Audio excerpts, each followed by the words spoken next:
How's it going, everybody? MyCupOfTea here, back in another reaction video, and we're here to continue watching more Ben 10. Yay. Now today we're here to watch part 2 of the Ben 10 lore illustrated. I just finished rewatching part 1 just to make sure I knew exactly what was going on heading into part 2. Also, thank you guys in the comments for pointing out the things I missed or may have missed when watching it. Thank you guys a lot. Also wrote stuff down on my phone from watching part 1 just to make sure I know what's happening so I don't get lost again. But yeah, with that out the way, let's start part 2. Here we go, part 2.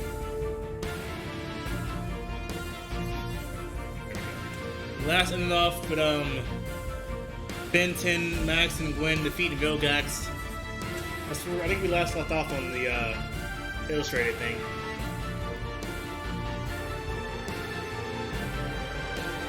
I know stuff now. I know stuff now from part 1. I know. We're here. Let's go. Let's do it. Yeah. Okay. This video will be the second in a 5-part series of an illustrated retelling of the entire history of Ben 10, from the classic series all the way to Omniverse. The information will be presented chronologically, so you will see all flashback and time travel shenanigans play out in the order they would have happened in the natural progression of the universe. I'm here for that. By the end, you should be well versed in the legacy that is the hero of heroes. I'd love to hear reactions from both longtime fans and new beginners of the show, and see if they can follow along. Now, I'm here. Begin. I'm not missing anything. As their summer adventures continue, the trio expand their capabilities. Max comes out of retirement and begins to re-familiarize himself with his old technology and weapons. Gwen takes an interest in magic after stealing a spellbook from one of their many reoccurring villains. And Ben soon discovered that there are more than 10 aliens in the Omnitrix. Yeah, that was a big shocker right there. Natural at many fighting styles. Vilgax eventually emerges under a partnership with Kevin, who has now permanently damaged his body with the alien DNA from Ben's Omnitrix. Kevin got messed up. Ben temporarily gains access to the master control of his Omnitrix. Ben seals them both away in the Null Void, an alternate dimension made to inhabit the galaxy's worst criminals. Dang, how do you have that on them? On Max's 60th birthday, Ben and Gwen are thrusted 20 years into the future by here we go. An adult version of Gwen, now a master of martial arts and magic. During this brief journey, Ben evaluates the arrogant and selfish behavior he develops as he matures into adulthood. Yeah, and Ben vows to make 10,000, different choices as he grows. Ben and Gwen are returned to their time shortly after defeating future Vilgax. He's still a problem. Xylene also arrives after she is accidentally unfrozen by a group. I know who Xylene is because I wrote it down on my phone. Xylene is Max's old love interest, old love interest. Azimuth tasked her with delivering the Omnitrix, the prototype Omnitrix, to Max, but she got intercepted while she was traveling in space by Vilgax. They had a battle. Ship blew up. She sent the Omnitrix to the coordinates of Max, but she herself fell down to the Arctic where she was frozen for, I guess, a long time. But here she is right now. See? I wrote notes. I know this. I wrote notes down. Okay. Xylene also arrives after she that. is accidentally unfrozen by a group of Inuits. She reveals to them that the Omnitrix was intended for Max, not Ben, but deems him worthy enough to keep it. At some point, Ben is yet again hurled into the future, this time they just only put him into 6 the future. years, during a chrono-randomization barrier error by 16-year-old Ben Tennyson. That was a big Ben word. then helps his future self and team defeat Ultimate Agrigor. More on that later. After this event, Ben is sent back to his own time and recalls this journey as a vague dream. Towards the end of the summer, the Omnitrix's self-destruction is accidentally turned on during a battle with one of Ben's reoccurring enemies, Dr. Animo. Ben is taken to space by Tetrax, an ex-bounty hunter turned vigilante, to help Ben find the creator of the Omnitrix. Sorry, let me just make sure I catch everything. I was just gonna make it feel like Ben 10 has been thrust into the future so many times it feels like. Alright. All dreams of him, this part. Okay. Towards the end of the summer, the Omnitrix's self-destruction is accidentally turned on during a battle with one of Ben's reoccurring enemies, Dr. Animo. Ben is taken to space by Tetrax, an ex-bounty hunter turned vigilante, to help Ben find the creator of the Omnitrix and turn off the self-destruct, as the destruction's power will destroy the entire universe. Didn't remember that part. That's crazy. The Null Void trails them, intending to steal the Omnitrix once and for all, or force the creator to build him a new one. The gang finally meet Azimuth, who at first refuses to fix the Omnitrix, as he believes the universe is doomed to destroy itself anyway. In a last effort to save the universe, Ben battles Vilgax and his army one final time without use of the Omnitrix.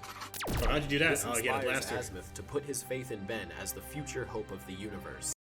Sorry for pause. I'm just saying, like, how you gonna deem the universe is better off if it destroys itself? You caused this. Well, he didn't really cause it, but you made the Omnitrix. Azimuth, you You gotta fix this. Ben 10 didn't cause this. He was just fighting people, and all of a sudden, the self-destruct sequence. First off, why do you even have a self-destruct on the Omnitrix? You know what? That's not important right now. Let's continue this video. This inspires Azimuth to put his faith in Ben as the future hope of the universe, and fixes the Omnitrix, unlocking one of Ben's most powerful forms in the process. Azimuth keeps an eye on Ben from that point forward, but for now, still refuses to give him the master control. I forgot what it was called. Meanwhile, back on Earth, the hybrid begins seeding their plans for universal. Meanwhile, back on Earth, the hybrid begins seeding their plants for universal domination by planting sleeper agents and slowly integrating themselves into society. With summer vacation over, Ben and Gwen return to school. The disorientated dad of Azimuth soon visits and declares war on Ben after misinformation leads him to believe that Ben has killed Azimuth. What the what? How? Battle in the middle of Bellwood City causes miles of I don't remember this. I don't remember this. The secretly enlists the help of various aliens to help rebuild Bellwood, with the aliens taking up camp below the surface. Over time, these camps would form a city of their own. A year passes, and Ben unlocks a new transformation named Feedback and quickly becomes addicted to using him. That's right, I remember that. In the Null Void, Kevin finds himself in a plumber-operated prison. Wait, left him? That's crazy. A wise inmate with knowledge on Osmosians. Okay. He helps Kevin learn to control his rage, which was the trigger of his initial mutation. The more energy an Osmosian absorbs, the more insane they become. To combat this, Kevin learns to absorb matter instead, creating a suit of armor with whatever material he touches. Oral helps Kevin escape by sacrificing his life at the hand of the prison warden, who has a deep hatred for criminals. Oh dang, I didn't know that. This memory haunts him through his early teens.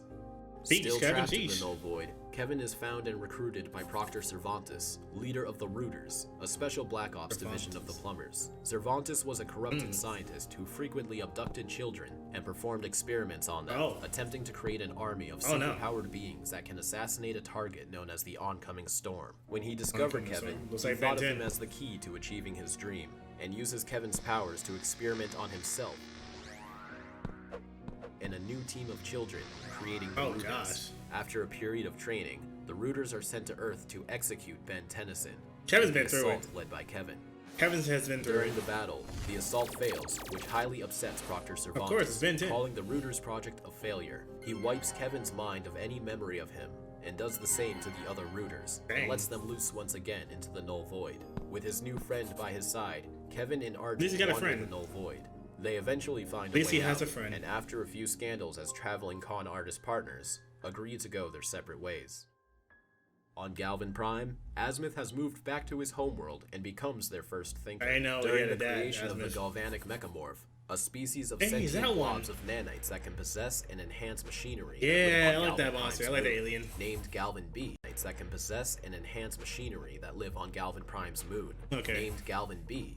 One Mechamorph was made incomplete, which corrupted both his biomass and his sanity. His name was Malware. Azimuth worked to develop a cure to stabilize him, but it was deemed a failure. Malware became hostile and attempted to cure himself by kidnapping Albedo, one of the assistants of Azimuth, forcing him to develop a cure. This only mutated and corrupted Malware further. Malware then planned to absorb the Omnitrix and use its power to perfect his form. He steals an incomplete blueprint from an altercation with Ben, and begins working on an Omnitrix duplicate with a spastic scientist known as Dr. Psychobos. I know who that is. Realize that they are in need of DNA samples to program into their Omnitrix, and enlist the services of Kyber the Huntsman to collect samples from the predators of Ben's aliens. Malware then ambushes the Tennysons, and in an effort to crush Ben's enlist the services of Kyber the Huntsman to collect samples from the predators of Ben's aliens. Malware then ambushes the Tennysons, and in an effort to crush Ben's spirit, rips feedback out of Ben's Omnitrix and vaporizes him, destroying Ben's ability to transform into him. Malware, Dr. Psychobos, and Kyber then spend the next 5 years collecting DNA samples for what they will eventually call the Nematrix. Heartbroken by the loss of feedback, Ben eventually has the Omnitrix removed. Ooh, I don't remember that part. Ooh, shoot. The Ben 10 story has taken a turn. It got sad all of a sudden. Oh, shoot. Let me go back a little bit just because I think I missed something.